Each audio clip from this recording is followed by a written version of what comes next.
Greetings, YouTube. Welcome back to the channel. I don't say this very often, but Kabam Mike started off this forum post really well. Because Kabam Mike has a tendency to drop the occasional passive aggressive comment in the forums that just puts gasoline on whatever the forum post problem is. But not in this case. He is responding to an update on the compensation for the parry and Dex bug issues, and we'll see what he says. We'll go through it. But, he makes a decent point in this, in that some people have been really affected to the point that they haven't been able to play the game very well on their device. Other people seem to have not been affected at all. I would say I would put my own self and phone in the barely affected category. I mean, don't get me wrong, about 2 to 3 times a Alliance Quest week, my game will crash at the beginning of the fight or mid-fight, and I'll lose 50% of my health. And sometimes I will not have a parry register, and I will get wrecked.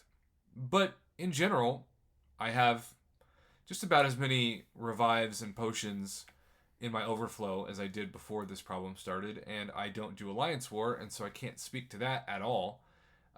So really, I know people who are doing better than normal because the compensation has given them a chance to get their champion health back and revived if they do have an issue, but otherwise they might still even have more items in their overflow than they use in a typical Alliance War week.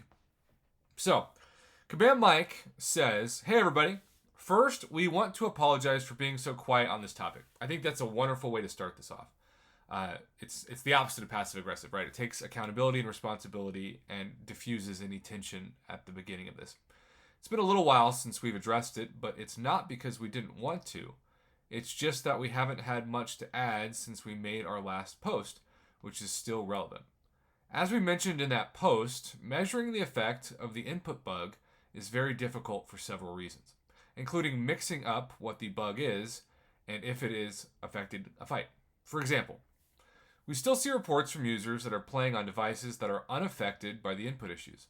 While that doesn't mean they are unaffected by bugs or issues, those are not likely to be the issues for which we started these compensation packages. These should be reported in the bugs forum to ensure we can address them and factor them into the compensation plan if needed. So it's not saying that there won't be some intentionality regarding the compensation for them, but it is saying that they are different than what it started out as. By the way, shout out to Mr. Brian Shadowstrike, who always keeps me updated on the forum post. All right, let's continue. As a reminder, we also have more fixes coming in the patch 33.0 release that help address the memory leak issue that some have been confusing with this input issue. I also feel like the next time my students do poorly on a news quiz, I'm just going to look at them and say, looks like you all had a memory leak issue. While many have these Alliance potions and revives in their stash, we will continue to send them to all players, even if some are lucky enough not to need them. Now, I will say, it's not just about luck, bro. It's also about skill. Just saying, gotta defend my player base of skills.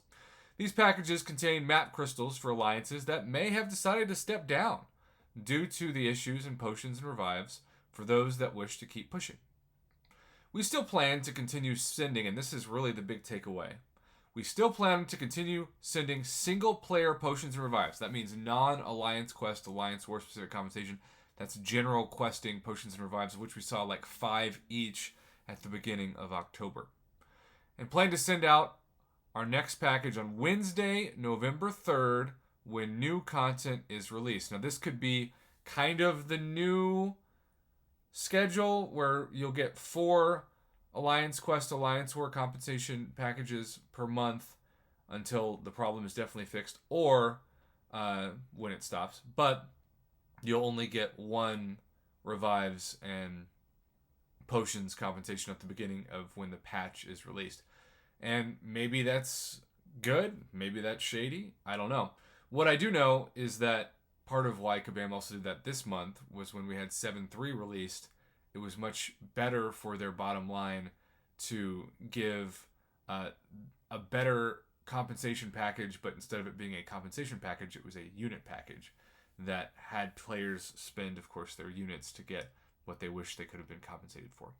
Thank you all for your patience, and we look forward to sharing more about the progress in fixing this issue when we have more information. Now you can see. Insightful, disagree, agree, like. When it comes to compensation, there's no right formula for everybody. But what I will say is that this post does not have the usual syntax and passive aggressive issues that I've had with Kabam Mike in the past. And so I think that is a huge step forward. And I do my best on my channel to be critical, but also to praise Kabam when they deserve it and to be balanced. You know, I know that there are always going to be a percent of people who probably mostly live on Reddit who hate my channel no matter what and only think of certain videos that I post. But I've made over 7,000 videos. So the majority of people who subscribe to my channel know that I'm balanced and fair, and that's all I can ask. That doesn't mean I'm always right. In fact, I can have a string of videos where I think one thing and the majority of the player base thinks something else. Most recently today, I was happy with the loyalty store updates, and many of you told me I could not have been less agreeable than that stance, and you hated the changes. And I thought, okay, well, that's an interesting perspective of which I need to hear. It may not change my perspective, but it's an opposite perspective, and I want you to disagree with me. You know, again, if you only agree with me when I post something, that's not a channel, that's a different C word. It's a cult. I'm not leading a YouTube cult, I'm leading a YouTube channel. And it's kind of a compliment when you vehemently disagree with me, because it means you did your own independent, rational thinking on your own and didn't look to me, just one guy, some random dude in Oklahoma who may or may not have the answers. I always tell my students, I don't want to teach you what to think, I just want to teach you how to think. And often that means disagreeing with me, and that's a good thing. We live in a marketplace of ideas, but the internet tries to convince you that if somebody doesn't agree with you, they're either an idiot or a troll or they're just wrong. Whereas most people, when you take away this forum, they're in the middle, right? They're not on either extreme. They're somewhere in the middle, and they generally have, what I hope to be at least, the right intentions. There you go, YouTube. We have compensation. It's probably going to be once a month. Wednesday, November 3rd. Mark your calendars. And as always, with any compensation, if it's going to go automatically in your overflow, don't immediately claim it. Wait until you need to use those potions and revives, since they are those very, very precious questing potions and revives.